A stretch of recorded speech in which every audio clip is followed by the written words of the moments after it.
Harlow Pit Despair. It was the 1950s. Psychology was searching for answers about attachment, about love, about the bonds that make us human. But one man was not satisfied with sentiment. He wanted proof.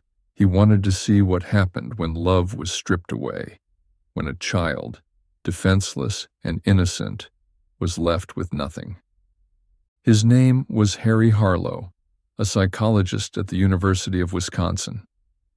He had already challenged the world's understanding of maternal love with his earlier work, replacing real mothers with soft cloth surrogates to show that baby monkeys craved comfort more than nourishment. But now he wanted to go deeper, to push further, to uncover the dark side of love's absence. And so he built something terrifying. They called it the Pit of Despair. The experiment. Imagine this. You are born into the world, eyes wide, heart open, searching for warmth, for something, anything to hold on to. But instead you are taken away, not just from your mother, but from everything, from light, from sound, from touch. A small metal chamber, a steep, sloping wall impossible to climb, and nothing but solitude. Harlow placed infant rhesus monkeys inside this chamber for days, for weeks, for months. Some were left for 30 days, others for 6 months, a few for nearly a year. At first, they screamed. They cried out for help, for comfort, for something to make the emptiness go away. But the walls did not listen. Then the silence came. The subjects stopped moving. They curled into themselves, rocking, staring blankly, lost in the void. When they were finally released, they did not recover.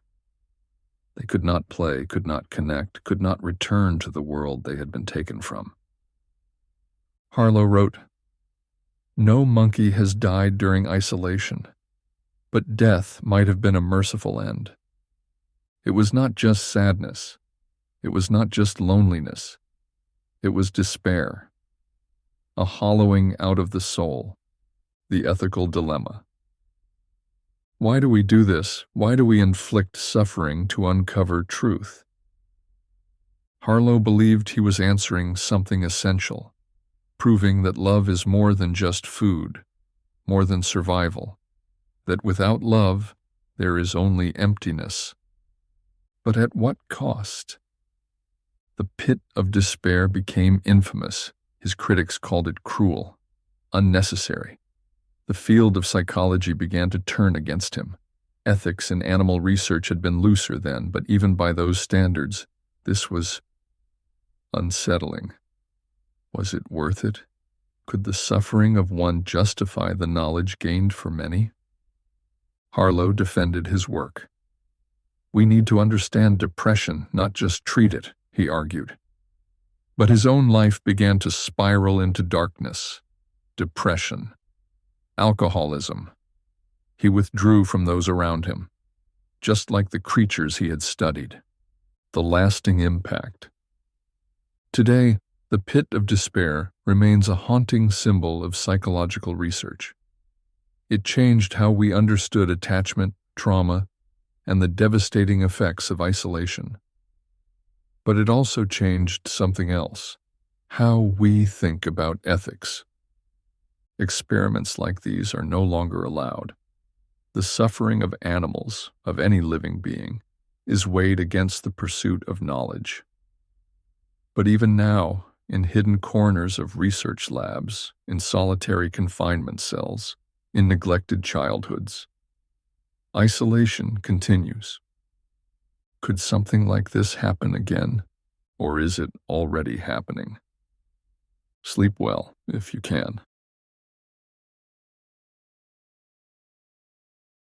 Stanford Prison Experiment. It's a quiet summer night in Palo Alto, California.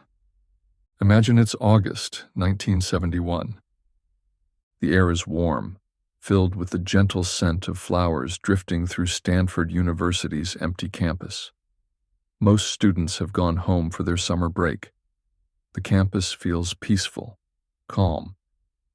But inside the psychology building, something strange is about to begin. Dr. Philip Zimbardo, a young psychologist, is curious about human nature. He wonders, can good people become cruel if given the chance? What happens when regular people are given total power or none at all? To find answers, he places a simple ad in the local newspaper. Male college students needed for a psychological study of prison life. $15 per day for 1 to 2 weeks. At the time, no one could guess how deeply this experiment would affect their lives. 24 young men arrive, healthy and ordinary students from normal backgrounds. They're randomly split into 2 groups. Some become guards, others become prisoners. Inside the psychology building, Zimbardo creates a realistic prison environment. There are no clocks, no windows, no sense of time. The guards get uniforms and dark sunglasses that hide their eyes, slowly erasing their individuality. The prisoners are stripped, searched, and dressed in humiliating outfits with only numbers to identify them. Zimbardo quietly tells the guards, "This is your prison." At first, things seem almost playful. But soon the atmosphere changes. The laughter disappears. Silence takes its place. Within just a few hours, things start to turn dark. The guards quickly become harsh, ordering prisoners around, waking them at random hours, making them do push-ups, and punishing them over small mistakes. The prisoners, confused and scared, begin to lose themselves. The line between pretend and reality blurs. Prisoner number 8612 is the first to break. Trembling, he begs the guards to let him go. "Please let me out. You can't do this to me." The guards reply coldly, "You signed up for this." But his distress is so real, Zimbardo steps in and lets him leave the experiment. As days pass without sunlight or clocks, things get worse. The guards become harsher, their behavior more aggressive and cold. Prisoners begin whispering about escaping, some quietly accepting their fate.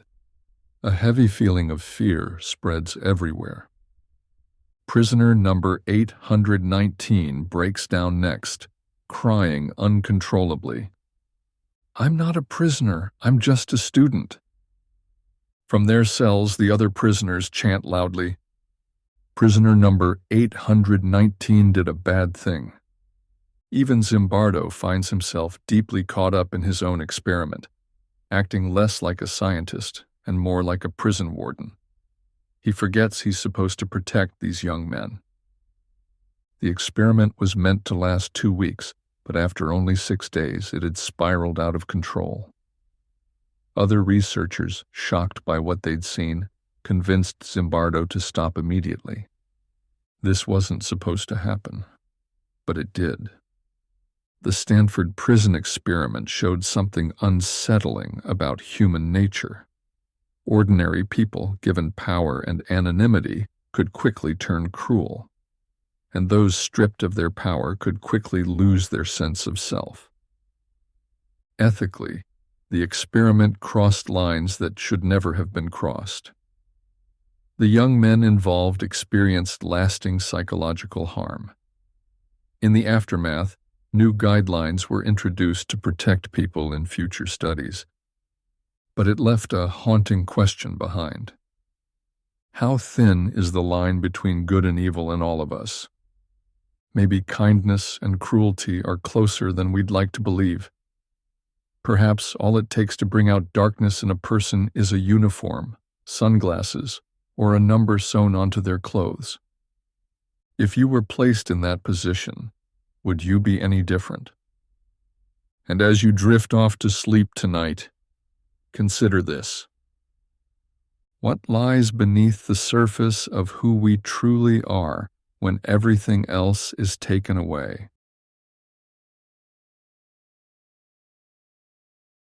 The Monster Study. A silent room, the sound of a pen scratching against paper. The air feels heavy, thick with something unseen. Across the table, a child, small, uncertain, shifting uncomfortably in their seat. The man in front of them wears a gentle smile, but his words are sharp. "Say it again," he urges softly. "You stuttered." The child hesitates, their voice barely above a whisper. "You need to be careful," the man continues, adjusting his glasses. "If you don't fix it now, you'll never speak correctly. People will notice. They'll laugh at you." The child lowers their eyes. Their hands tremble slightly as they clasp them together. This is not an interrogation, not a cruel punishment. This is science, or so they were told. This is 1939, and the world of psychology is still finding its footing. In the halls of the University of Iowa, an experiment is about to take place, one that will alter lives forever.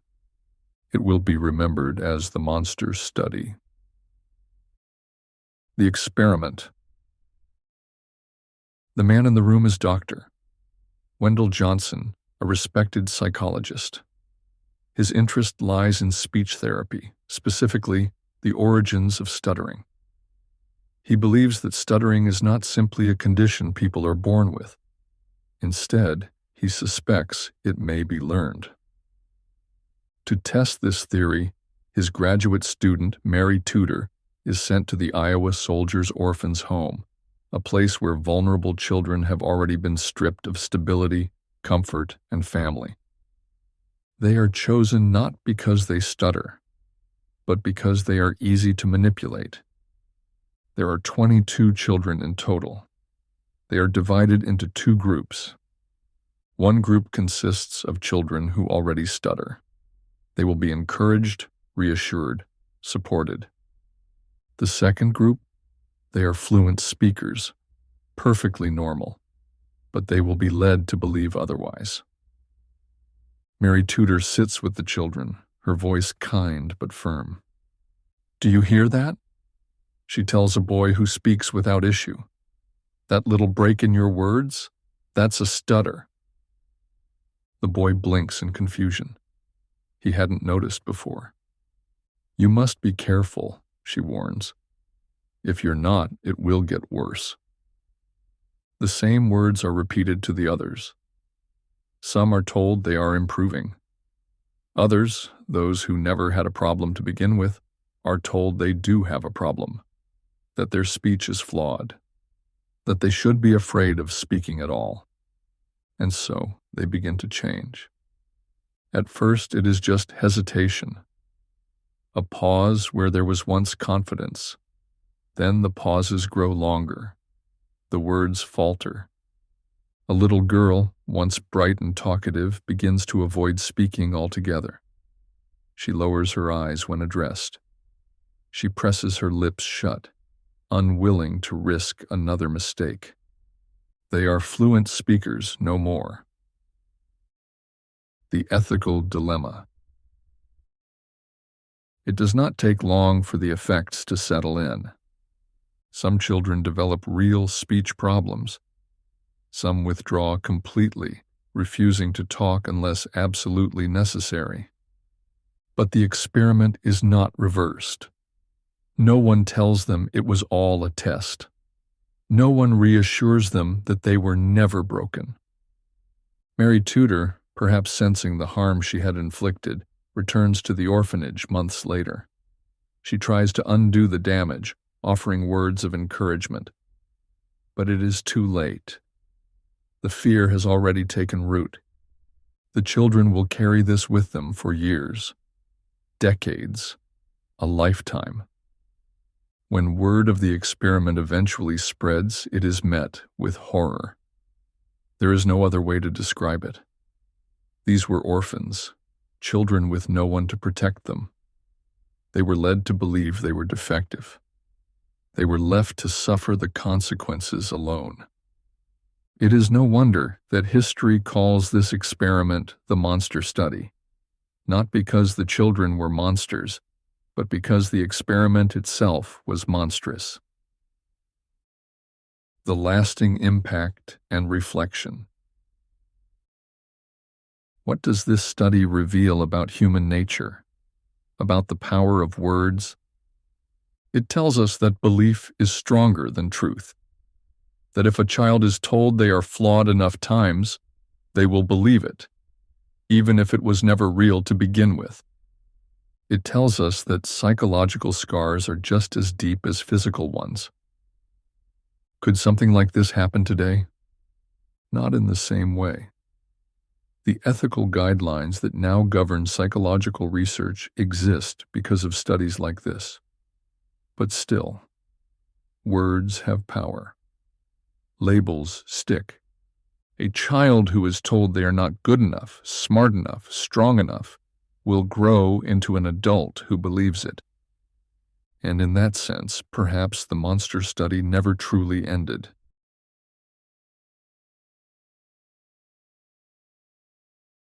The Little Albert experiment.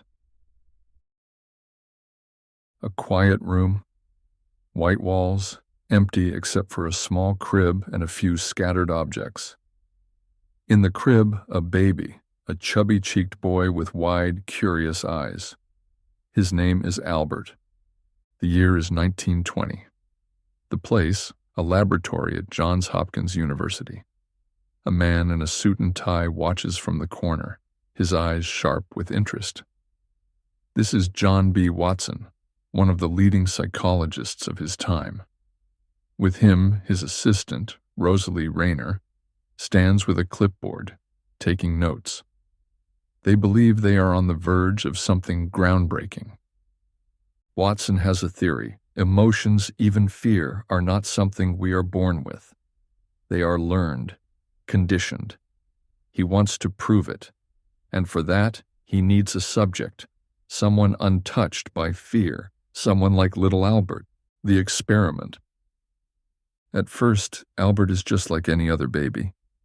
He laughs when he sees a fluffy white rat placed before him. He reaches out with chubby fingers, fascinated by the soft fur.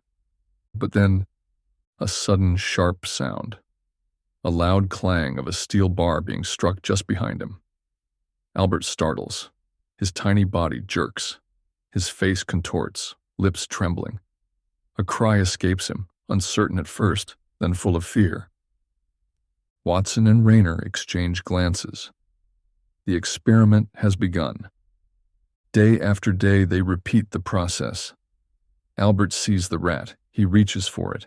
And then, the sound, a harsh, metallic crash that sends shivers down the spine.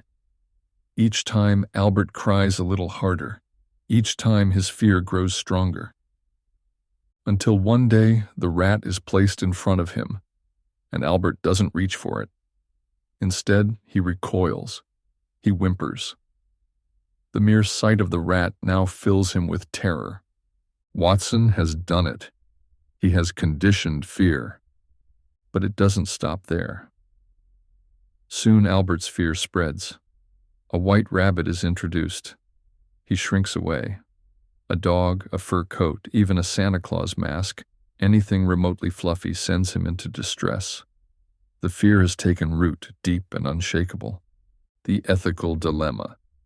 No one comforts Albert. No one soothes him, tells him the sound won't hurt him, teaches him that the rat is harmless. Watson never reverses the conditioning. The fear remains. And then Albert disappears from history.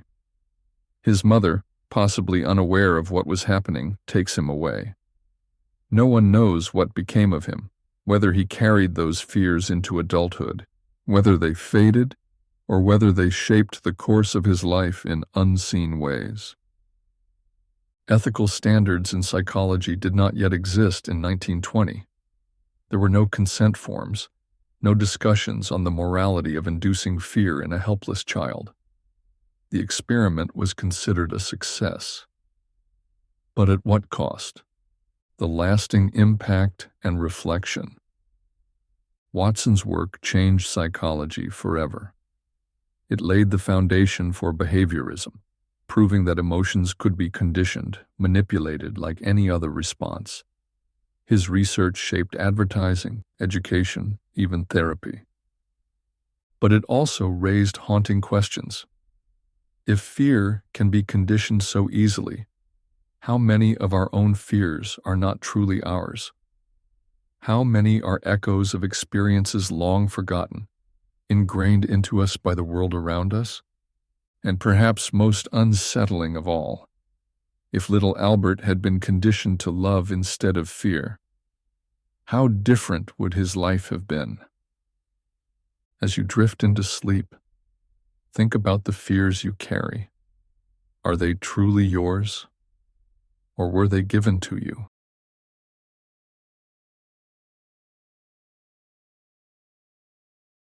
The Milgram Experiment.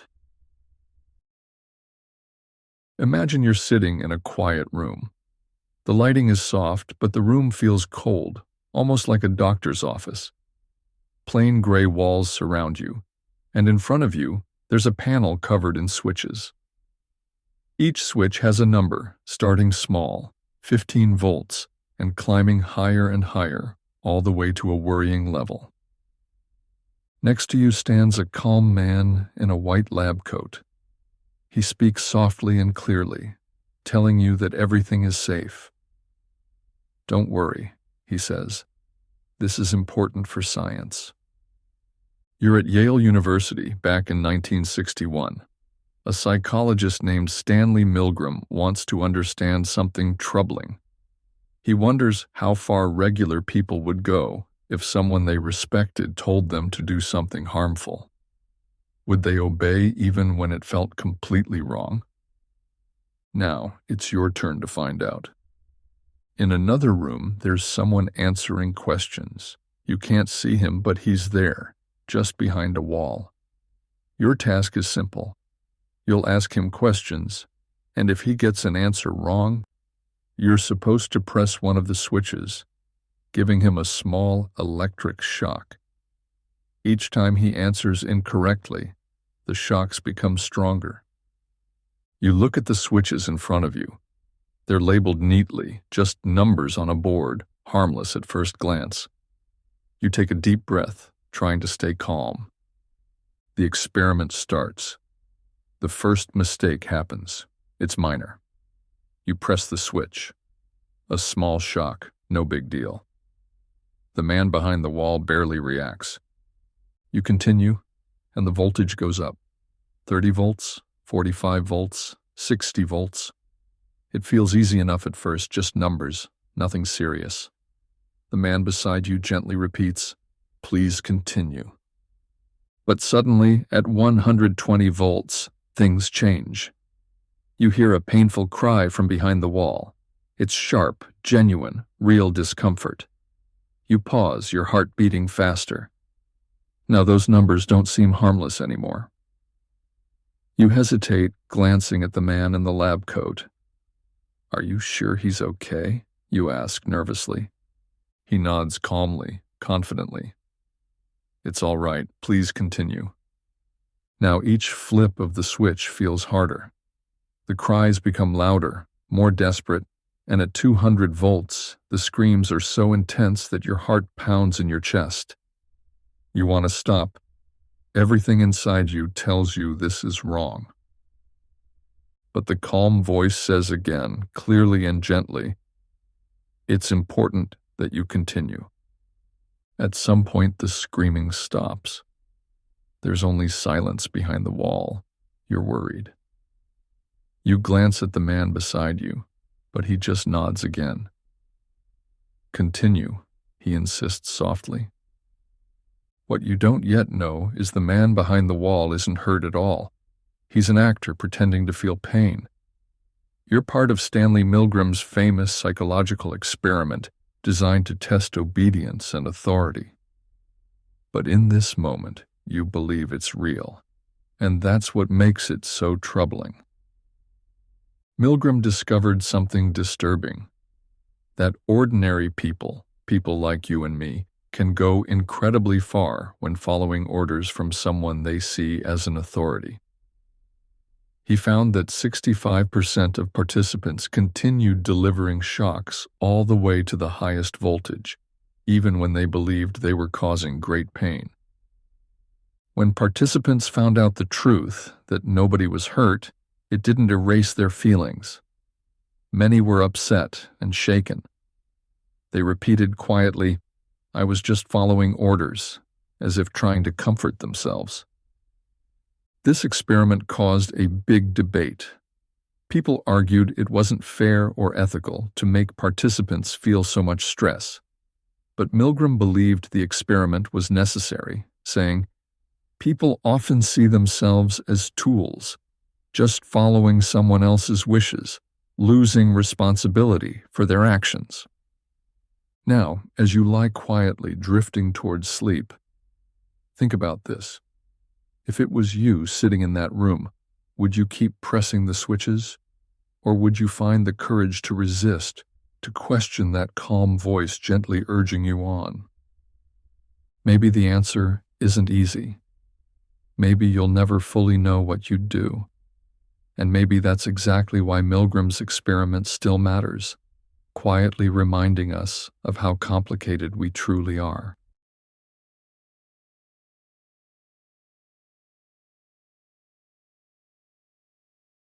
Project MKUltra. Imagine for a moment that you are lying on a sterile, cold bed. The hum of fluorescent lights above you pulses softly in the otherwise quiet room. A figure in a white lab coat enters. He doesn't speak, but he carries with him a sense of purpose. He is not here to comfort you. His task is different. It is the 1960s, and you've been chosen for a study. You don't know much about it, only that your participation is crucial. There are promises of money, maybe some fame. But deep down, you wonder if this is a simple psychological experiment or something else. The lab is clinical, a place you've seen in many films, though this one is very real. The air is thick with the scent of antiseptic and the quiet ticking of clocks. There's a sense of anticipation, like something is about to begin.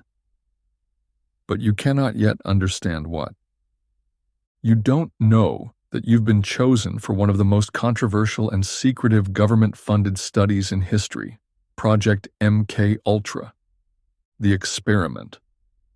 The year is 1953. The CIA, in a covert operation, has begun an ambitious and unsettling experiment. The goal? To unlock the mind's potential, and perhaps more terrifyingly, to break it.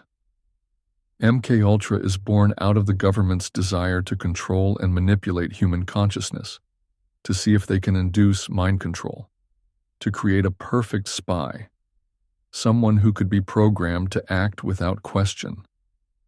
Participants like you were often unaware that they were part of something far darker than they'd ever imagined.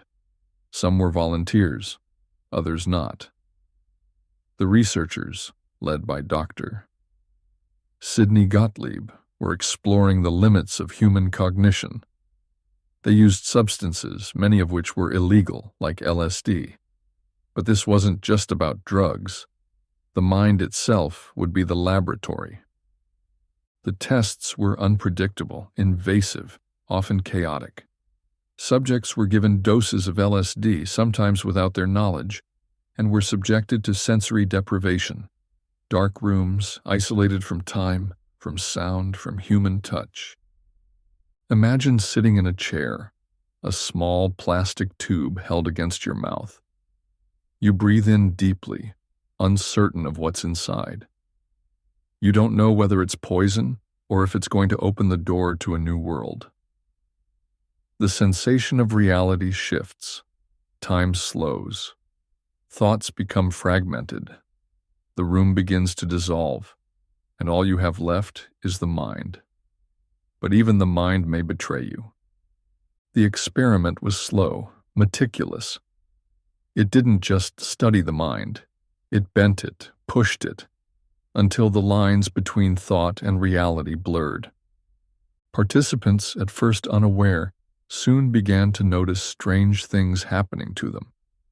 Memory loss, hallucinations, panic. Some could no longer distinguish between their own thoughts and those planted in their minds.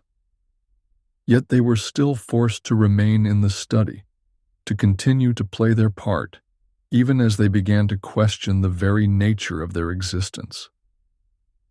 Researchers who had once believed they were studying human nature were now questioning it themselves. Was this really an experiment, or had they become part of a dangerous game, one with no clear end? The ethical dilemma.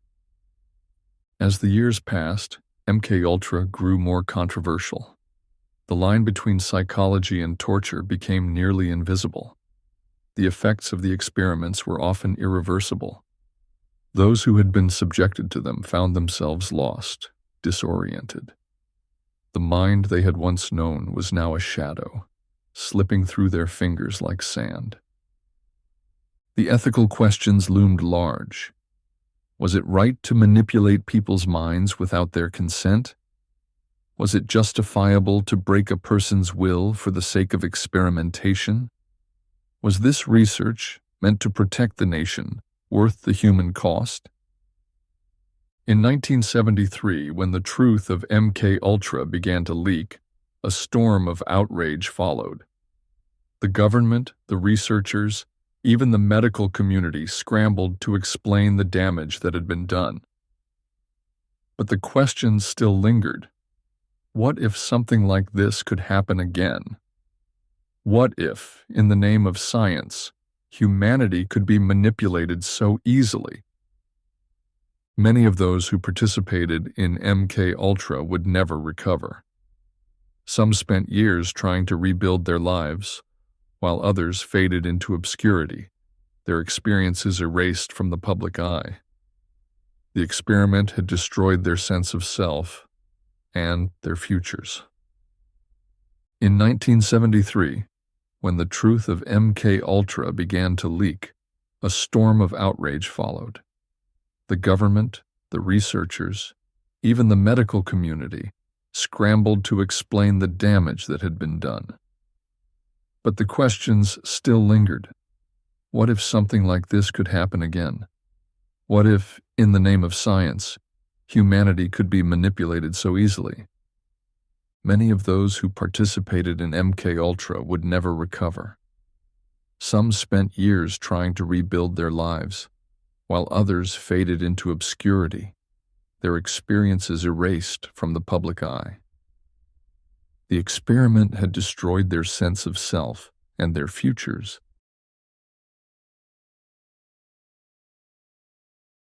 Asch conformity experiment.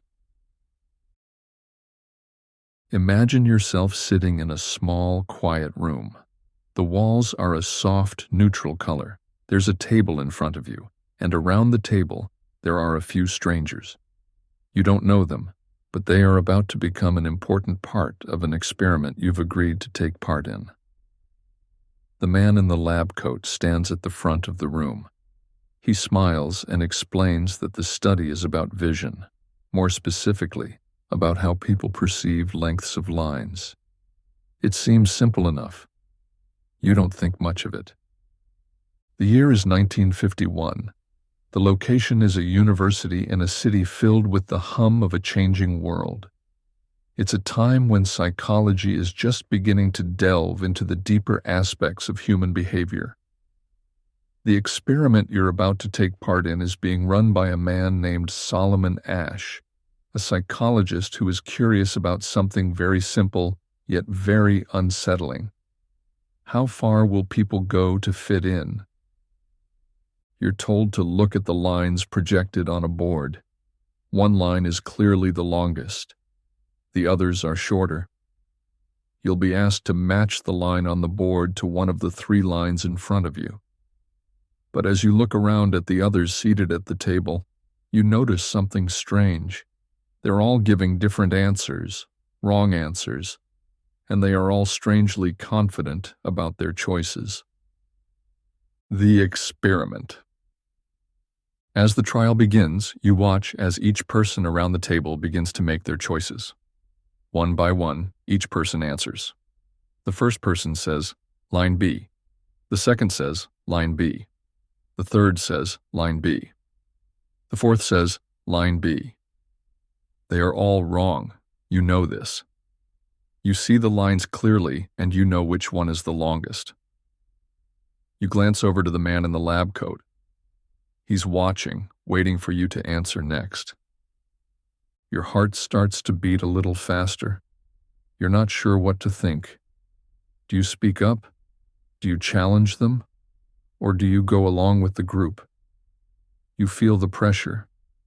Everyone else has answered the same way, even though they are clearly mistaken. But what if you're wrong? What if there's something you're not seeing? You look again at the lines, trying to convince yourself that the answer you have is the right one. And then it's your turn. You hesitate. The wrong answers echo in your mind. You don't want to make a scene. What do? The others are all looking at you, waiting. You can feel the weight of their gaze. You know deep down that something is off. Yet you feel yourself leaning toward the wrong answer. The group's certainty is drawing you in, a force you can't quite explain. Finally you say, line B. Ash is watching you, quietly noting your response. You may think it's just a small, insignificant moment, but it's not. Your answer has just confirmed a chilling truth about human behavior. The experiment continues with more trials. Sometimes you see the lines so clearly, but the pressure from the group remains, growing heavier each time. You start to wonder, are you imagining things? Is the world around you shifting just to make you question your own perceptions? You see the others, a group of strangers, all providing wrong answers. You notice the discomfort in your own mind, the confusion that grows as the trials progress. But each time, the group's influence becomes stronger, and the lines between what is real and what is expected begin to blur. You start to wonder, why are they so sure of their answers? Why do they all agree? 3. The ethical dilemma. As the experiment ends, you feel a strange sense of relief. It was just a test, right?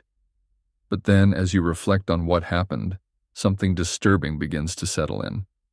The lines on the board were simple. The answers were obvious. Yet you, like many others, conformed to a group, despite the knowledge in your mind that it was wrong. What does that mean? What does it say about human nature? The results of Ash's experiment were both fascinating and troubling. It revealed just how far people would go to conform to a group, even when they knew the answer was wrong. In fact, Ash found that over 70% of participants conformed to the wrong answer at least once.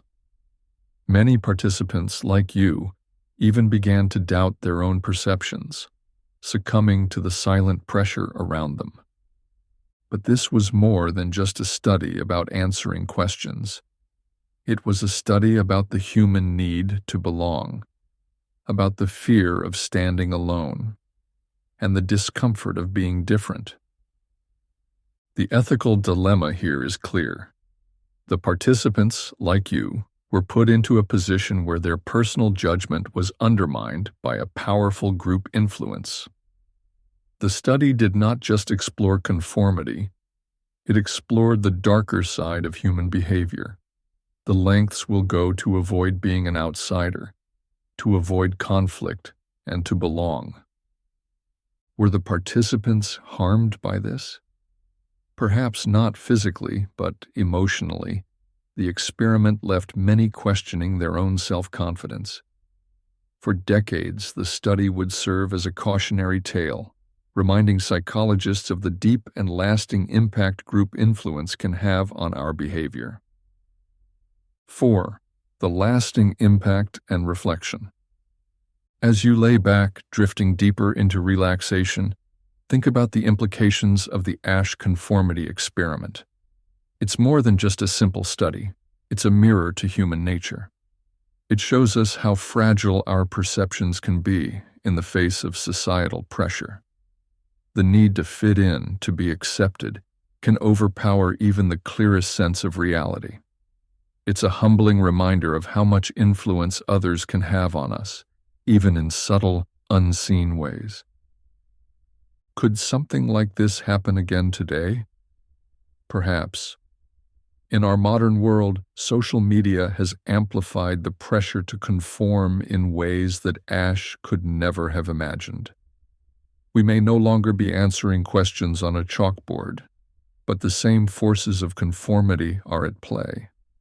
The desire for approval, validation, and acceptance can be just as powerful as the pressure you felt in that room all those years ago. How much of your own behavior is influenced by the groups around you? How often do you question what you know, just to feel like you belong?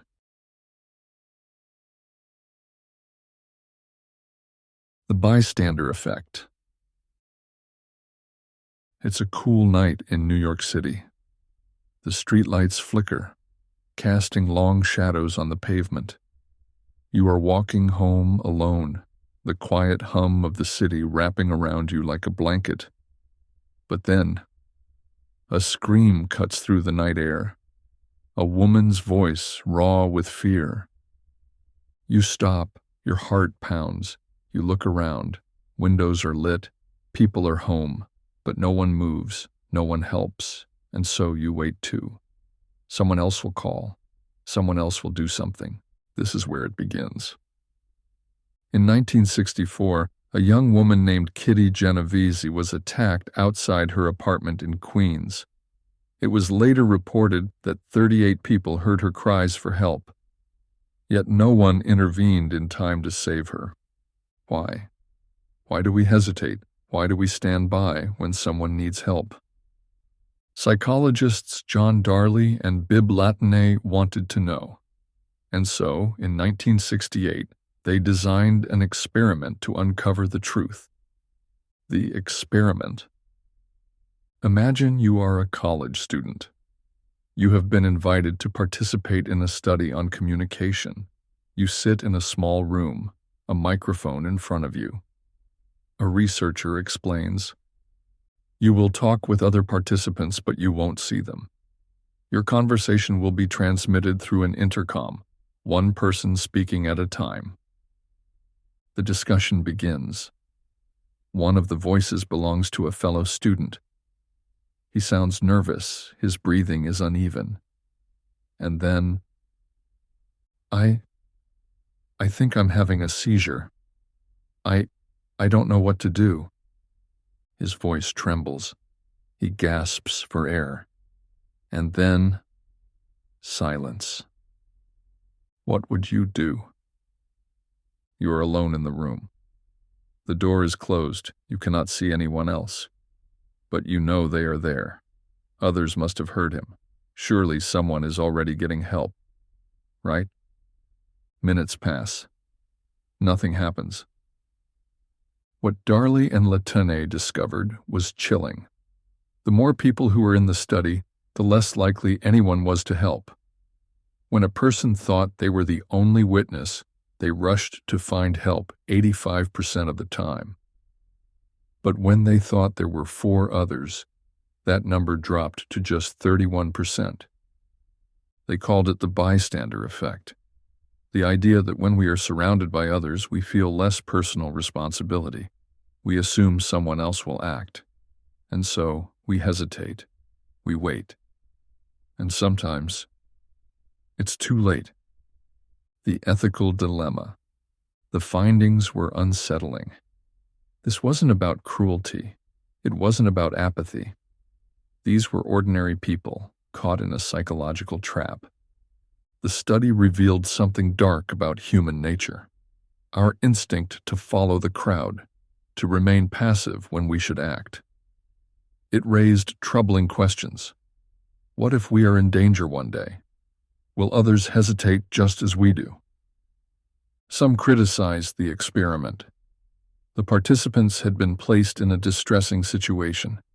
They had to live with the knowledge that they did nothing when someone begged for help. Even though the seizure was fake, their guilt was real. But what disturbed people the most was that this phenomenon was not limited to the lab. It was everywhere, in every city, in every crowd. The lasting impact and reflection. The bystander effect is not just a theory. It is a shadow that lingers in our daily lives. A person collapses on the street. A child is lost in a crowd. A cry for help echoes in the distance. And yet we hesitate. But now you know. You know that when others hesitate, it is not because they are bad. It is because of something deeper, something ingrained in the human mind. And because you know, perhaps next time, you will be the one to act.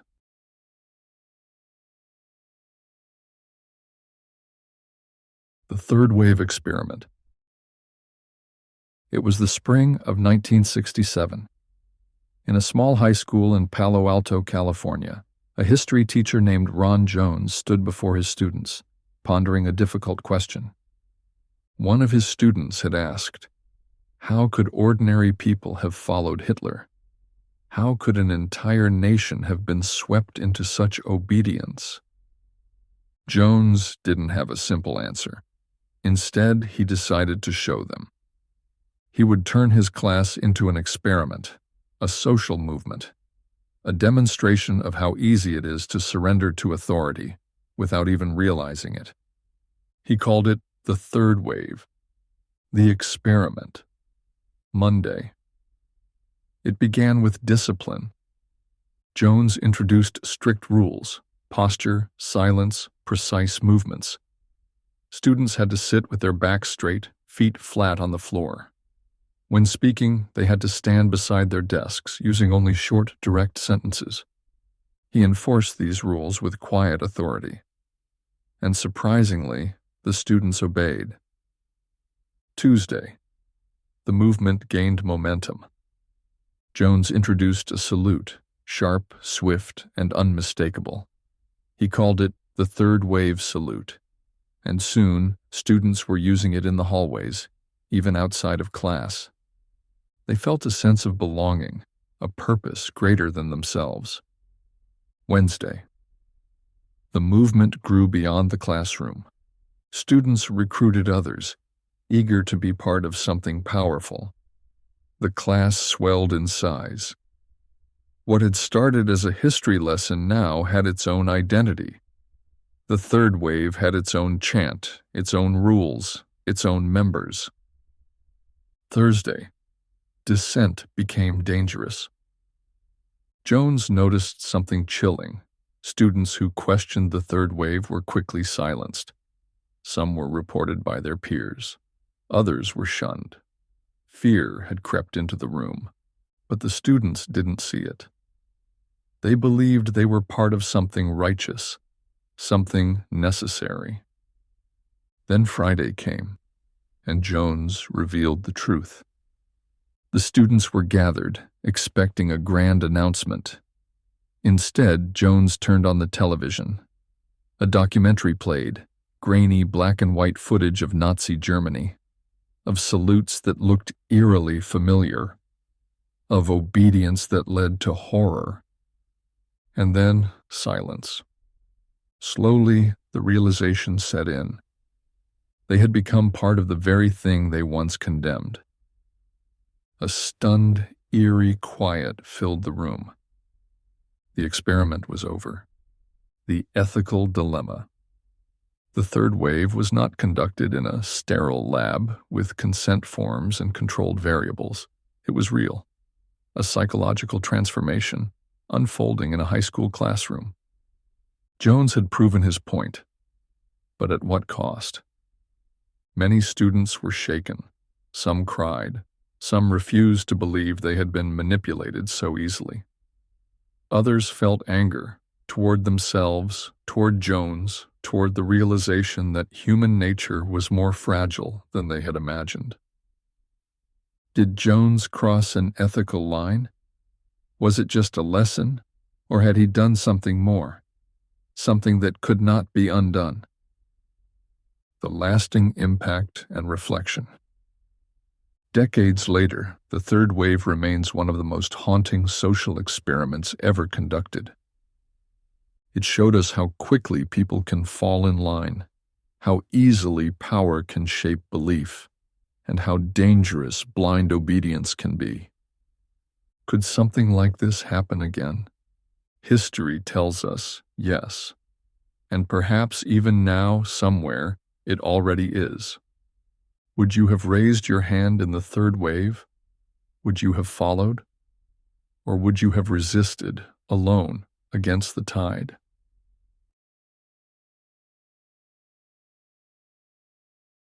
The Robbers Cave Experiment. It is the summer of 1954. Deep in the rolling hills of Oklahoma, a group of 11-year-old boys arrive at a secluded camp.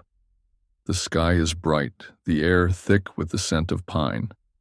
They are excited, eager for adventure. But what they do not know is that they are walking into an experiment, one that will test the very limits of human nature. This is the Robbers Cave Experiment, a study designed by psychologist Muzafer Sherif. His question is simple, yet unsettling. What happens when strangers become enemies? And can they ever become friends again? Phase 1. The bonding stage. The boys are split into two groups. Each group is unaware that the other exists. They are given time to bond, to build their own small societies. They hike together, eat together, share stories by the campfire. Over a few days, they develop a sense of unity, loyalty, belonging. They even choose names. One group calls themselves the Rattlers, the other the Eagles. Friendship is strong. Trust is unbreakable. For now. Phase 2. The conflict begins, and then the experiment truly begins. The researchers introduce the groups to each other, but not as friends, not as fellow campers. Instead, they are rivals, competitors. A tournament is announced, tug-of-war, baseball, treasure hunts. The prize, medals, pocket knives, trophies, and something far more powerful, status. At first, the competition is playful, but soon, things change. A line is drawn. The Eagles begin to see the Rattlers as arrogant. The Rattlers see the Eagles as weak. The games become more than just games. Insults are exchanged. Cheating is suspected. A sense of us versus them takes hold. Then, the real trouble begins.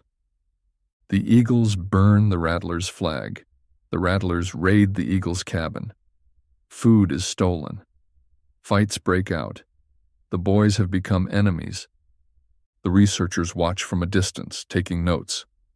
Their experiment is working. A simple division, random, meaningless, has spiraled into real hatred, and no one told them to act this way. It happened, naturally. Phase 3. Can they be reunited? Now, Sherif faces the real test. Can this division be undone? At first, the boys are brought together for fun activities, shared meals, movie nights, hikes, but the damage is done. They refuse to speak to each other. The hostility remains.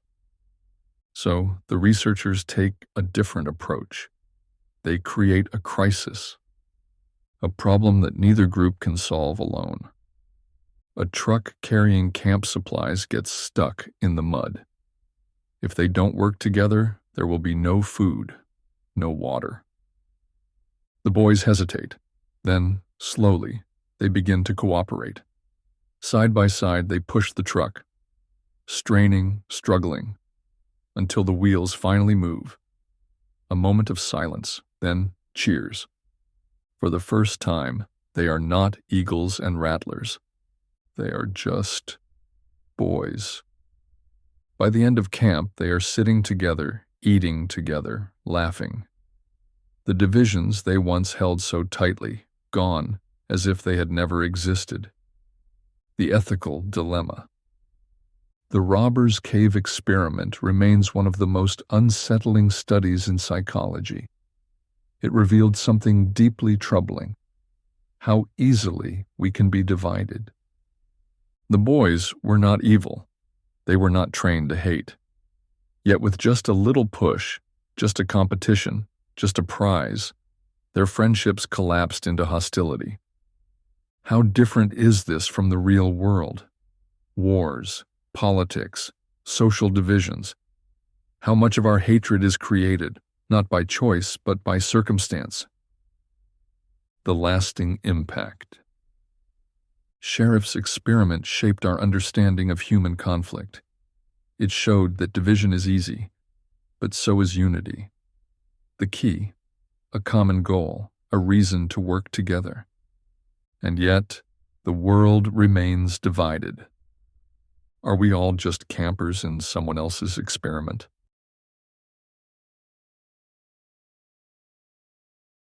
The Rosenhan experiment. It is 1973.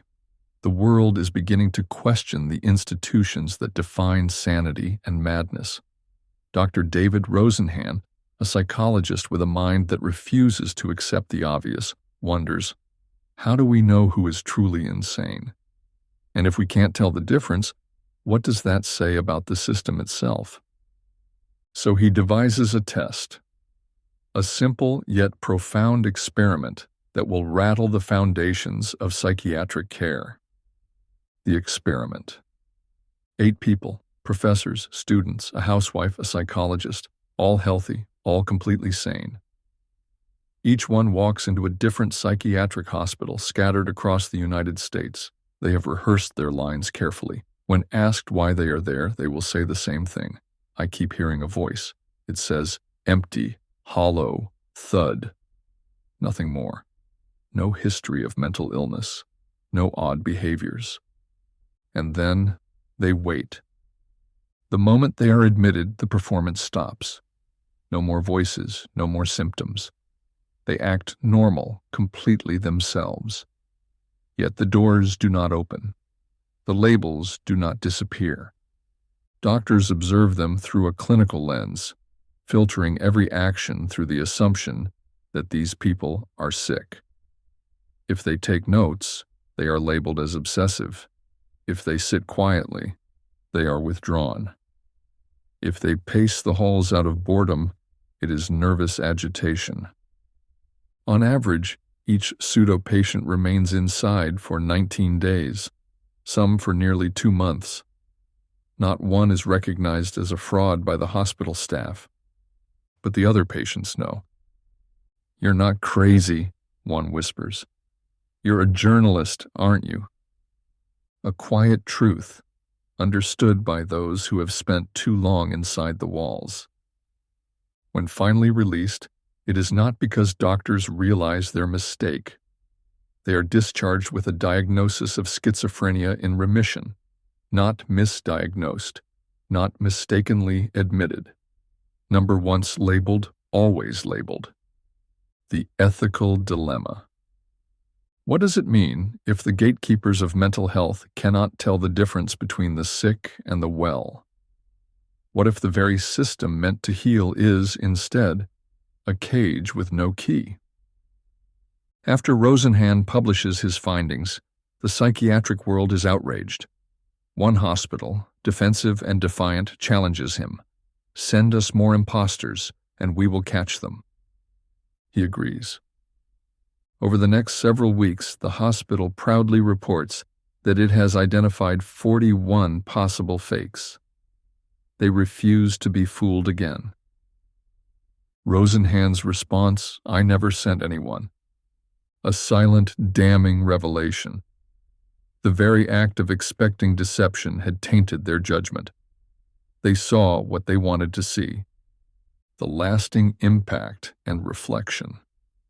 The Rosenhan experiment was a wake-up call. It forced psychiatry to rethink its methods, its labels, its power. The Diagnostic and Statistical Manual of Mental Disorders, DSM, was revised. Psychiatric hospitals faced scrutiny. The system had to change. But did it really? Even today, a diagnosis can follow someone for life. A label, once given, is rarely erased.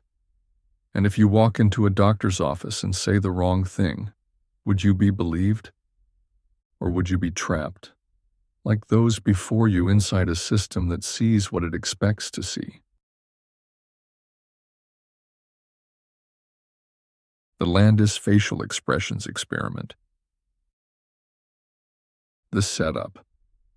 The room is dimly lit. A single lamp hums overhead, casting long shadows on the pale walls. The air smells faintly of ink and chemicals, a laboratory scent, sterile and cold. You sit in a hard wooden chair, heart steady but curious. Across from you stands a man in a crisp white coat, his eyes sharp behind round glasses. He introduces himself as Carney Landis, a young psychologist from the University of Minnesota. "I need your help with a study on human expression," he says, voice smooth, measured. "We want to understand if all people react the same way when they feel something: joy, disgust, fear. Do emotions have a universal language?" It's 1924. Psychology is still young, still searching for answers in places others wouldn't dare look. Landis believes he has found a way to decode the human face, to discover if we all wear the same mask when we experience the same emotions. He gathers a group of students, just like you, and invites them into his lab. At first, it seems simple enough. Just a few pictures, some harmless reactions. But as the experiment unfolds, you begin to realize this is no ordinary study. The experiment. A camera is set up in front of you. Thick black lines are drawn across your face like war paint, tracing the structure of your eyebrows, your cheekbones, your lips. This is to make your expressions clearer, Landis explains as he adjusts the settings on his camera. One by one, he exposes you to a series of stimuli, each more unsettling than the last. First, he plays a classical melody, something soft, something soothing. You relax. Your expression is neutral. Then he shifts. A sudden burst of noise, a loud, discordant crash. Your shoulders jump. Your face twists in momentary fear. The camera clicks. Next, he hands you a jar. Inside, something writhes, a live rat, tiny claws scratching against the glass. "Pick it up," he instructs. You hesitate, but you comply. The rat's fur is soft, its body warm. Then, the real test begins. Landis places a knife in your hand. "Now," he says, voice even, "decapitate it." You freeze. The weight of the blade feels heavier than it should. Your breath is shallow. Some students refuse. Others, reluctant and shaking, follow through. A moment of horror, a flicker of revulsion. The camera clicks. For those who refuse, Landis does not let them go untested. He takes the knife himself and does what they could not. The reaction is recorded, studied, preserved. Fear, disgust, guilt. He captures it all. The ethical dilemma. What Landis discovered was simple but disturbing. Facial expressions were not uniform. Not everyone reacted the same way to the same stimulus. Some grimaced, some shut down, some showed no reaction at all. His study, intended to reveal universal patterns in human expression, instead highlighted something far more unsettling. Our emotions are unpredictable. But at what cost? Decades later, Landis's experiment would be condemned as one of the most unethical psychological studies ever conducted. The distress inflicted on participants, the needless suffering of animals, all in the name of science. No consent, no warning, no regard for what these experiences might do to the people involved. Many participants carried their actions with them for the rest of their lives. Psychology was changing, ethics were evolving, and experiments like this, experiments that pushed beyond the boundaries of human decency, would soon be impossible to justify. The lasting impact and reflection. What does this experiment tell us about human nature, about the boundaries of science, about ourselves? Landis's work was a failure in its stated purpose. He never found the universal code of human expression. But in his failure, he uncovered something even more profound. When placed in uncomfortable, unnatural situations, people react in ways they never expect. Would you have followed his orders? Would you have hesitated? Would you still be thinking about it years later?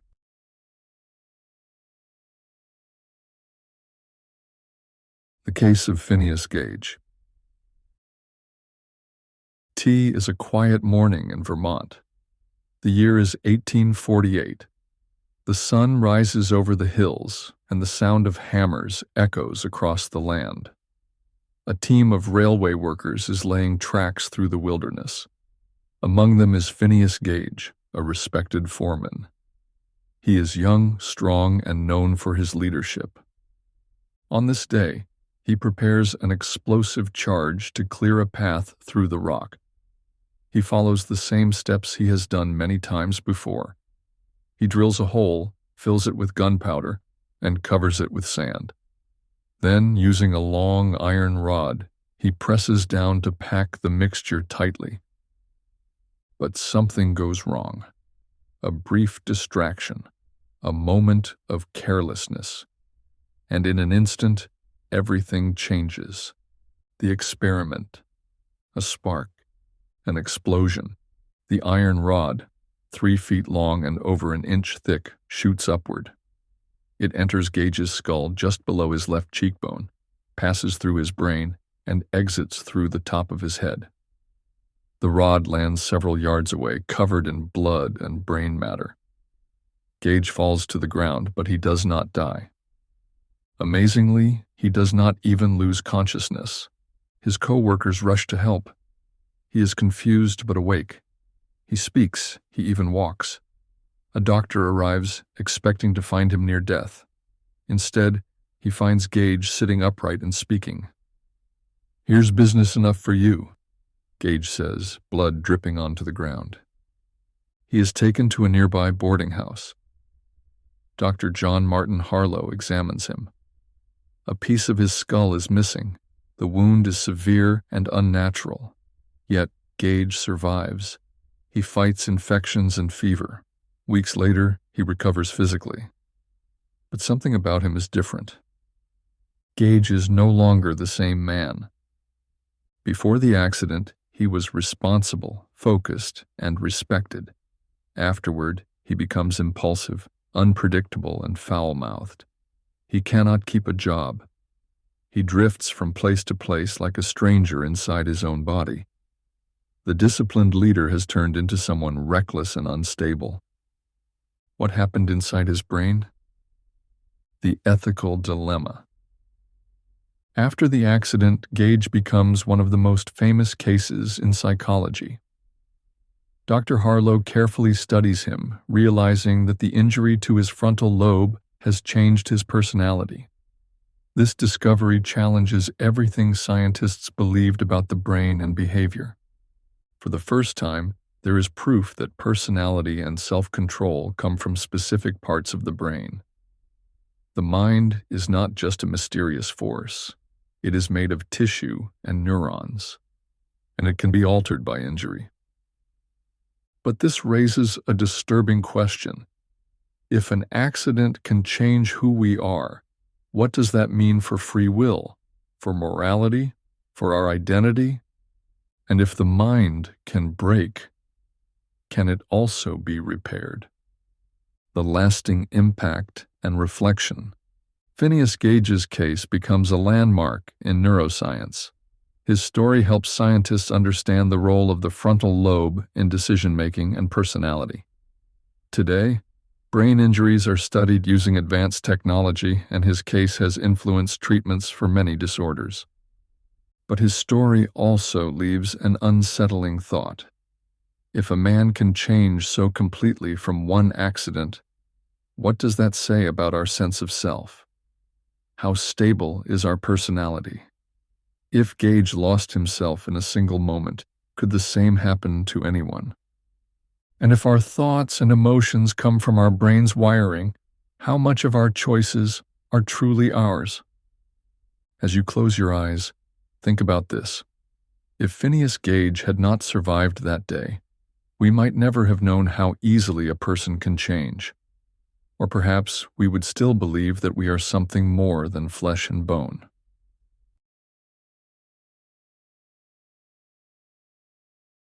The learned helplessness experiment. A cold, sterile laboratory. The faint hum of fluorescent lights fills the silence. The scent of disinfectant lingers in the air. In the center of the room, a metal cage. Inside it, a dog, small, brown, trembling. It doesn't know why it's here. The year is 1965. Martin Seligman, a young psychologist at the University of Pennsylvania, stands by with a clipboard in hand. He's about to uncover something haunting about the mind, something that extends far beyond the walls of this laboratory. He and his colleague Stephen Meyer are not here to study aggression or hunger or intelligence. They want to understand something more elusive: despair. Their question is deceptively simple. Can helplessness be learned? The experiment. It begins with 3 groups of dogs, each one placed in a harness, isolated from the others. The first group is lucky. They sit quietly, unbothered. The second group is not so fortunate. They are subjected to electric shocks. But there is a way out, a simple lever, a button, something they can push to make the pain stop. Then there is the third group, the truly helpless ones. These dogs also receive shocks. But here's the cruel twist. No matter what they do, the shocks do not stop. The lever, the button, the struggle, it's all meaningless. The pain comes and it stays, for minutes, for hours. There is no escape. At first they fight, they bark, they howl, they thrash against the harness. But as time passes, the fight dies down. The barking stops. The thrashing turns to trembling. They learn that nothing they do matters. Then the real test begins. The dogs are moved to a different cage, a shuttle box divided by a low barrier. On one side, the floor is electrified. On the other, it is safe. A simple escape, a single jump away from freedom. The first group of dogs, the ones never shocked, leap immediately. The second group, the ones who had control, hesitate. But once they realize the escape is real, they jump too. But the third group, the helpless ones, they do nothing. The moment the shocks begin, they whimper. They curl up. They accept it. The idea of escape never even occurs to them. Even though they are no longer restrained, even though they could simply step over the barrier to safety, they stay where they are. Trapped not by the cage, but by their own minds. The ethical dilemma. At first, it was just an experiment, a study of animal behavior. But the implications were terrifying. Seligman realized he had not just discovered something about dogs, he had uncovered something about people. Depression, trauma, abuse. Why do some people fight back while others sink into despair? Why do some escape their circumstances while others remain even when the doors are wide open? What Seligman found would later reshape psychology. When someone experiences repeated pain or failure with no control, they stop trying. They give up even when escape is possible. They learn helplessness. The experiment, once just about dogs in a lab, now touched something deeply human. But at what cost? The ethics of the study came into question. Was it right to break an animal's spirit like this? Could the damage be undone? Seligman later tested rehabilitation techniques, showing that with enough encouragement, even the most helpless dogs could learn to escape again. But still, the scars remained. The lasting impact and reflection. Decades later, the echoes of this experiment are everywhere. From school children who stopped trying after too many failures, to workers trapped in dead-end jobs, to victims of abuse who believe escape is impossible. The lesson of learned helplessness is one of silent, creeping despair. But there is hope. Seligman would later develop positive psychology, shifting his focus from helplessness to resilience. If despair can be learned, so can hope. So, as you drift into sleep, consider this. What invisible barriers hold us back? What shocks have we come to accept? And if the door is open, will we have the strength to walk through it?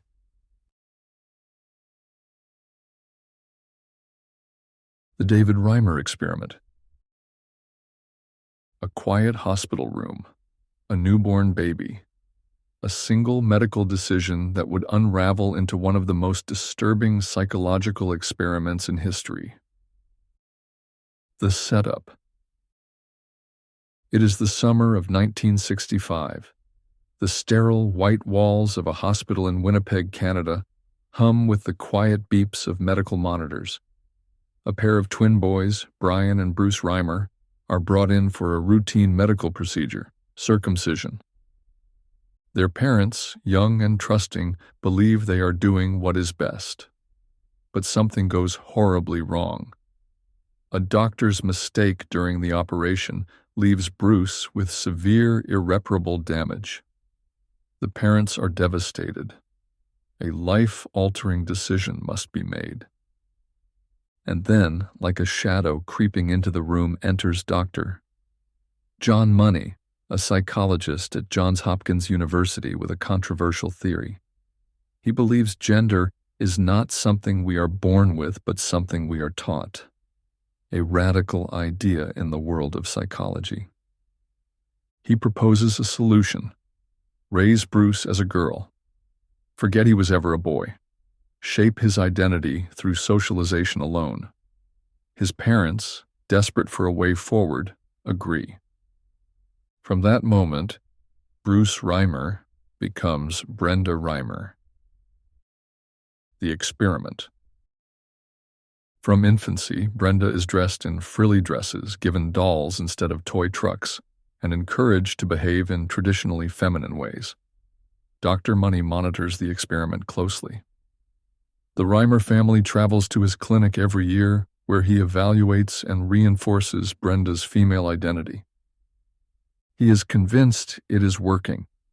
He publishes papers, speaks at conferences. He claims victory.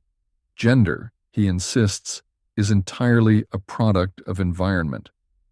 But behind closed doors, the truth is much darker. Brenda does not feel like a girl. The dresses feel foreign. The playdates with other girls feel forced. She is not developing as Dr. Money predicted, and the doctor's methods become increasingly disturbing. During these annual visits, Dr. Money forces Brenda and her twin brother into deeply uncomfortable, inappropriate exercises meant to reinforce gender roles. He insists these sessions are necessary, that they will make Brenda's transition successful. But Brenda fights back. She refuses to conform. The experiments grow more invasive. The therapy sessions become nightmarish. The frustration in Dr. Money grows, but still, he does not stop. His experiment must succeed.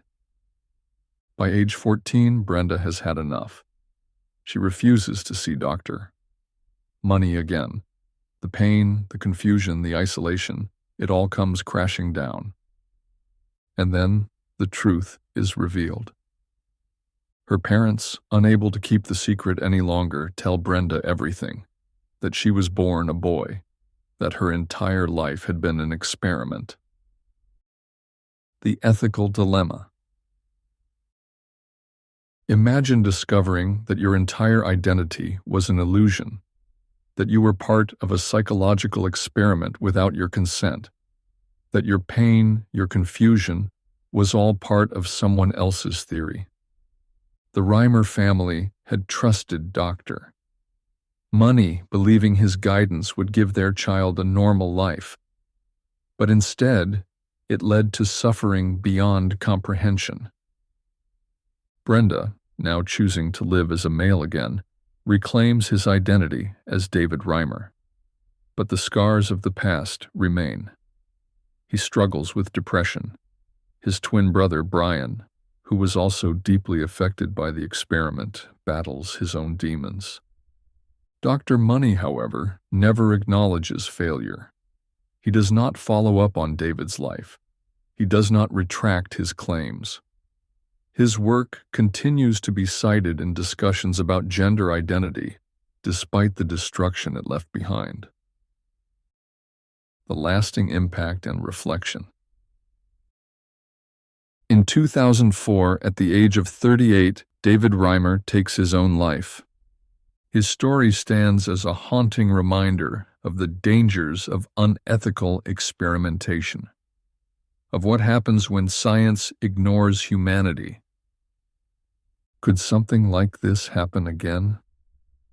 Have we truly learned from the past? Or will history repeat itself in new, more insidious ways?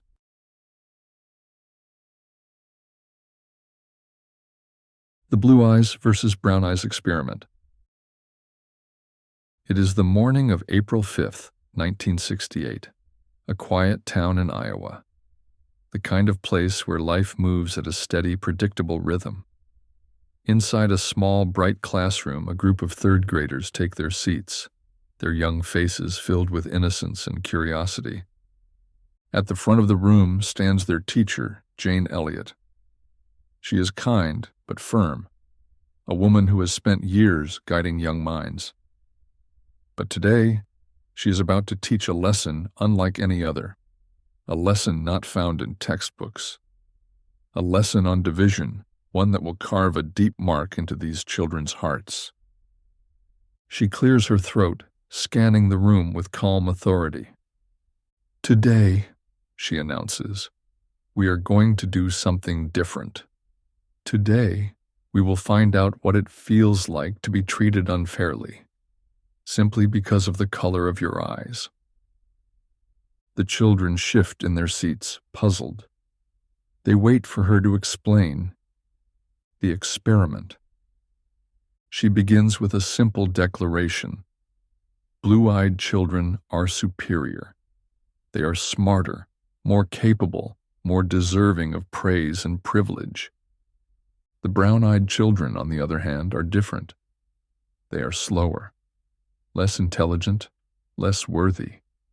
And today, they must wear collars so everyone knows. A murmur spreads through the classroom. Some children smile, delighted by their newfound status. Others look down, confusion flickering across their young faces. At first, it is just a game, but soon, the differences become real. Blue-eyed children begin to taunt their brown-eyed classmates. Friendships fracture in an instant. During recess, the brown-eyed children are excluded. At lunch, they sit together in silence, their shoulders slumped. Their laughter is gone. In just hours, a simple classroom has transformed into a microcosm of something much darker. The next day, Jane Elliott reverses the roles. Now the brown-eyed children are superior. They are praised. Their confidence swells. The blue-eyed children, once proud, now feel the sting of rejection. They fumble through their lessons, their voices quieter, their steps slower. The weight of unfairness settles deep into their bones. By the end of the second day, the children are exhausted. Their faces tell the story, one of pain, confusion, and an understanding that cannot be undone. The ethical dilemma. Jane Elliott gathers them together. The collars are removed, the division dissolves, and she asks, "What did you learn?" Silence. Then a whisper from the back of the room. "It's not fair. It's not right." This was not just a lesson. It was an experience, one that forced these children to feel what discrimination truly means. It was a small-scale reflection of something much larger, something deeply woven into the world beyond their classroom. But was it ethical? The experiment left a mark. Some of the children would recall it decades later, still haunted by the memory of exclusion and shame. Some psychologists criticized Elliott's methods, questioning whether it was right to inflict such emotions on children. Others argued that true understanding requires deep discomfort. The lasting impact and reflection. Jane Elliott's classroom experiment did not end in that small Iowa school. It spread. Universities, workplaces, even military groups later adopted versions of her exercise. The lesson was simple. Discrimination is learned. And if it can be learned, it can be unlearned.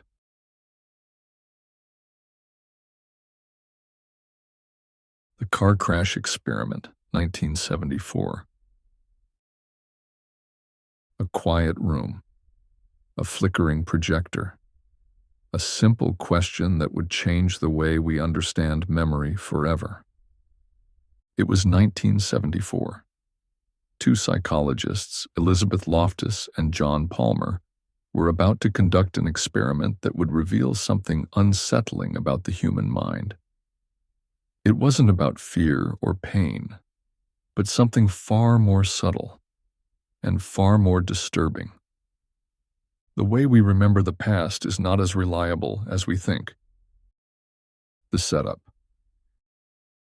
Imagine yourself in a psychology lab, a dimly lit room, the soft hum of an old projector filling the air. You take a seat among other volunteers, waiting for your turn. The researchers, Loftus and Palmer, stand at the front, their expressions calm and measured. On the screen, a car speeds down a road. Another car appears, a sudden impact. Glass shatters, metal twists, then silence. The crash plays again and again. You watch closely, absorbing every detail, the speed, the collision, the moment of impact. After the film ends, a researcher approaches you with a simple question. How fast were the cars going when they smashed into each other? You think for a moment. Smashed. The crash was bad, but was it really a high-speed collision? You estimate. Maybe 40 miles per hour, maybe more. But here's the trick. Not everyone was asked the same question. Some were asked, how fast were the cars going when they collided? Others heard bumped, contacted, or hit. A single word, a slight shift in phrasing. But it was enough to alter reality. The experiment. Loftus and Palmer gathered 45 participants, all shown the same car crash. After watching, they were divided into 5 groups. Each group was asked the same question, but with a different verb describing the collision. Smashed, collided, bumped, hit, contacted. Then the results came in. The smashed group estimated an average speed of 40.8 miles per hour. The contacted group, only 31.8 miles per hour. The exact same crash, seen by the exact same people, yet their memories shifted, molded by a single word. The researchers weren't finished. A week later, they followed up with a second question. Did you see any broken glass? In reality, there was none. No shattered windshield, no debris littering the road. But those who had heard the word smashed were more likely to say yes. The implication? Memory is not a fixed recording. It is fluid, malleable, and easily manipulated. The ethical dilemma. Unlike the infamous experiments that inflicted pain or stress, this one seemed harmless. No one was deceived in a way that caused suffering. No physical harm was done. But the results carried an unsettling truth. If a single word could reshape a memory of a car crash, what else could be altered? What happens when an eyewitness is asked leading questions by the police? What happens in a courtroom when a lawyer subtly shifts their phrasing? Could an innocent person be remembered as guilty? Could an entire event be rewritten just by the way it is described? Loftus and Palmer had uncovered a flaw in the human mind, a flaw with consequences far beyond a psychology lab. The lasting impact and reflection. This experiment changed everything. It challenged the reliability of eyewitness testimony. It forced courts to reconsider how questions were asked during interrogations. It showed that memory is not a photograph. It is a story, one that can be rewritten with a single word. Today we see this in false memories, in manipulated confessions, in misinformation that spreads so easily. And it makes you wonder, if your own memories could be shaped so easily, how much of your past is truly yours? How much of what you remember ever really happened? The Tuskegee Syphilis Study. It is 1932, a small rural town in Alabama. The air is thick with the scent of pine and warm earth. The Great Depression has tightened its grip on America, and here in Macon County, life is already hard enough. A man walks down the dirt road past wooden houses with peeling paint. He is dressed sharply, a dark suit, a hat tilted just so. He carries a clipboard, and with each knock on a door his voice is warm, reassuring. "You've been selected," he tells the men who answer. "Free medical care. A chance to be part of something important." For the black men of Tuskegee, this offer is almost too good to believe. Many have never seen a doctor in their lives, let alone been promised years of treatment. The United States Public Health Service is running a study, they are told. They want to understand bad blood, a common term for all sorts of ailments, anemia, fatigue, and most notably, syphilis. They are patients now, enrolled in a government study. They trust the men in white coats. They trust the name of the hospital. They do not know that the study is a lie. They do not know that they are not patients at all. They are subjects. The experiment, a study without treatment. The men are led into examination rooms. Needles pierce their arms. Blood is drawn. They are given pills, harmless vitamins disguised as medicine. They are told they are being treated. But the doctors are not treating them. They are watching. This study, run by government doctors endorsed by the Public Health Service, has one goal: to observe the effects of untreated syphilis. There are 600 men in the study. 399 have syphilis, 201 do not. But none of them are told the truth. The doctors could have treated them. Penicillin, discovered in 1928, would later become a cure. Even before that, early treatments existed. Risky, imperfect, but better than nothing. Instead, the researchers choose to let the disease run its course. They want to see what happens when syphilis is left alone. Years pass. Some of the men begin to suffer. Their hands shake. Their eyesight fades. Their minds grow confused. Wives become widows. Children are born with the disease. Yet the study continues. In 1947, penicillin is officially recognized as a cure. The world is changing. Science is moving forward. But in Tuskegee, the doctors make a choice. They will not stop the study. They will not tell the men that a cure exists. Instead, they double down. They visit homes. They reassure families.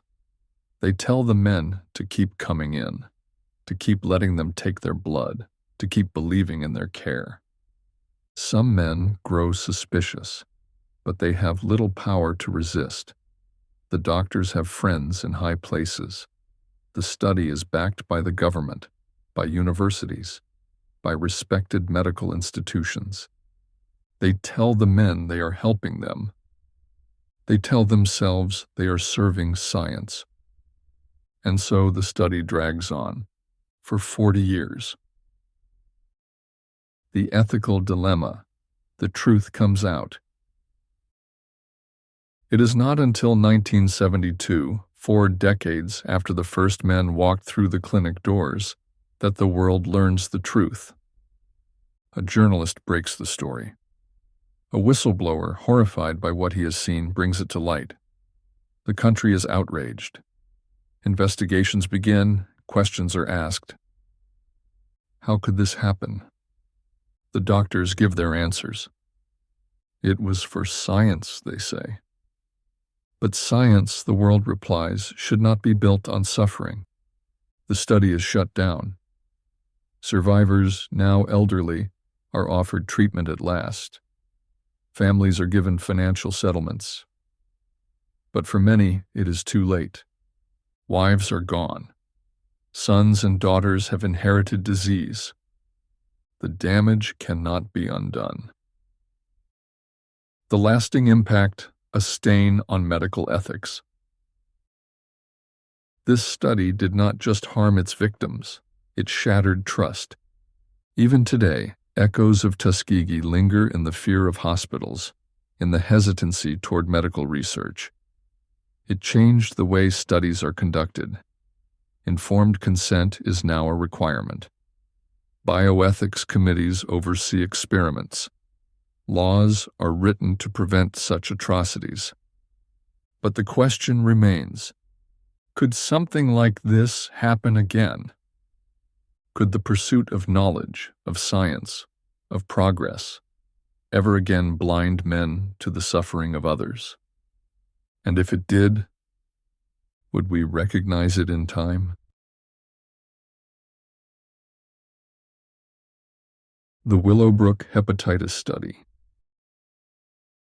The year is 1956. The world is on the cusp of scientific breakthroughs, a golden age of medicine and discovery.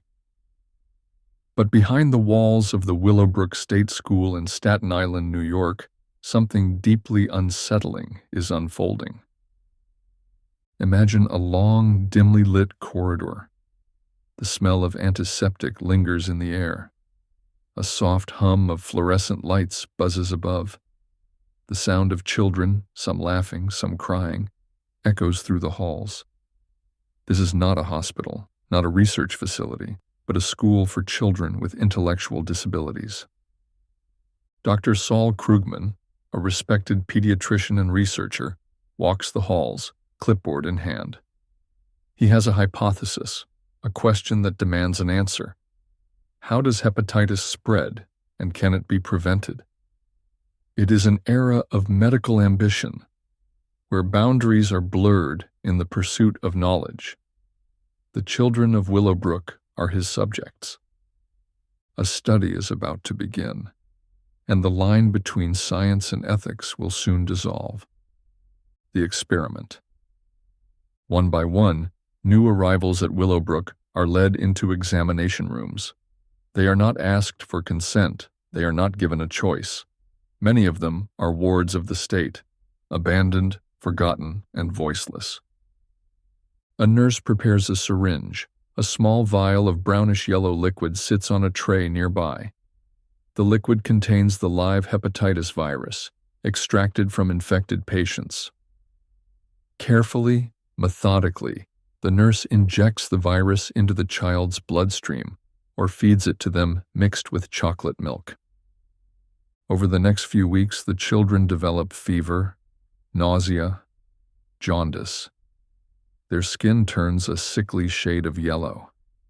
Some recover, others do not. Dr. Krugman watches, taking notes. His study reveals that hepatitis can be divided into two strains, hepatitis A and hepatitis B. His findings will pave the way for future vaccines, but at what cost? The ethical dilemma. The children of Willowbrook did not volunteer. Many were deliberately infected with a disease that made them suffer. The justification? The school was already rife with hepatitis, and infection was nearly inevitable. Krugman believed his research could help future generations, that his work was a necessary sacrifice for the greater good. But could suffering ever be justified in the name of science? Outrage grew as the study came to light. The public questioned how society could allow such experiments on its most vulnerable members. Medical ethics were shifting. The study, along with other controversial experiments of the era, would lead to the creation of stricter ethical guidelines, informed consent, and the protection of human subjects in research. The lasting impact and reflection. The Willowbrook hepatitis study is a dark chapter in medical history. It reminds us how easily morality can be twisted in the pursuit of knowledge. It forces us to ask difficult questions. How far is too far? Who decides the value of a human life? Could something like this happen again today? Perhaps not in the same way. But history has a way of repeating itself. In the name of progress, in the name of science, new ethical boundaries are tested every day. And as you close your eyes, as you drift into sleep, consider this. If you had been at Willowbrook, would you have spoken up?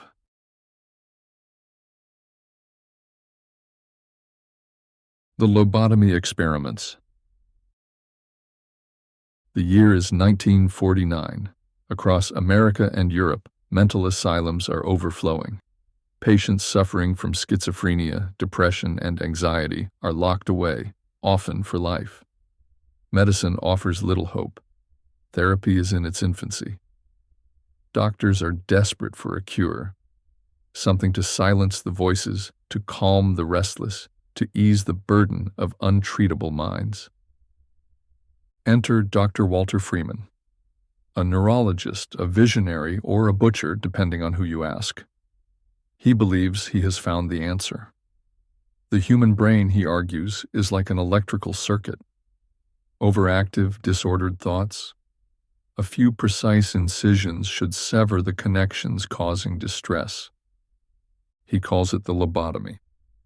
The idea is simple. By disrupting neural pathways in the brain's frontal lobes, one can reset a person's behavior. No more anguish, no more psychosis, a blank slate. But at what cost? The experiment. The procedure is shockingly crude. In the early days, lobotomies are performed with a hand drill. A hole is made in the skull, and a sharp blade is inserted to scrape away brain matter. But Freeman, ever the innovator, finds a faster method. Inspired by an ice pick, he develops a technique that requires no drilling at all. A patient is strapped down. A thin metal rod, sharpened to a fine point, is placed just above the eyeball, at the upper corner of the eye socket. With a quick, practiced motion, Freeman hammers it through the bone and into the brain. A few sweeping movements sever the fibers of the frontal lobe. Then, the instrument is removed, and the procedure is repeated on the other side. All of this takes just a few minutes, no need for a sterile operating room. Freeman often performs his lobotomies in hospital hallways, in offices, even in hotel rooms. He calls it a miracle cure. And at first, it seems to work. Patients who were once catatonic or violent suddenly become docile, quiet. Some return to their families, seemingly improved. Others are reduced to empty shells, staring, unresponsive, lost in a fog of confusion. Some are never the same again. Freeman does not stop. He travels across America in his self-styled lobotomobile, performing thousands of procedures. He is hailed as a pioneer. Newspapers celebrate his work. Hospitals welcome his technique as a cheap, quick solution to overcrowded wards. One patient, a young housewife named Helen, was once tormented by crippling anxiety. After her lobotomy, she is calm. But she no longer speaks much. She doesn't cry. She doesn't laugh. She simply exists. And Freeman calls it a success. The ethical dilemma. There is no real anesthesia. Patients are often awake during the procedure, numbed only by electroshock therapy. Many scream, some try to fight back, but once the ice pick does its work, resistance fades. Over 40,000 people undergo lobotomies, among them children. One of Freeman's most famous patients is a 12-year-old boy. He is anxious, restless. Freeman performs the procedure. The boy is never the same. He grows up confused, struggling to remember things, unable to function like he once did. The medical community begins to question Freeman's methods. Patients are dying. Some suffer massive brain hemorrhages. Others develop seizures, paralysis. Even those who survive are often left emotionless, robotic. The rise of psychiatric drugs in the 1950s, like Thorazine, makes lobotomy obsolete. But Freeman, unwilling to accept defeat, continues his work. His final patient dies on the operating table. His career ends in disgrace. The lasting impact and reflection. The lobotomy is now a relic of the past, a grim reminder of the lengths medicine once went to in search of a cure. What was once hailed as a breakthrough is now seen as a horror story, a cautionary tale of human experimentation gone wrong. But the ethical question remains. How far should science go in the name of progress? Even today, neuroscience explores ways to alter brain function through deep brain stimulation, gene editing, and AI-driven therapies. Could we one day find ourselves at a new ethical crossroads? And if we do, will we recognize the warning signs before it's too late? Close your eyes, breathe, let your thoughts drift. And as you slip into sleep, remember, the mind is a fragile thing, and sometimes even the best intentions can lead to darkness.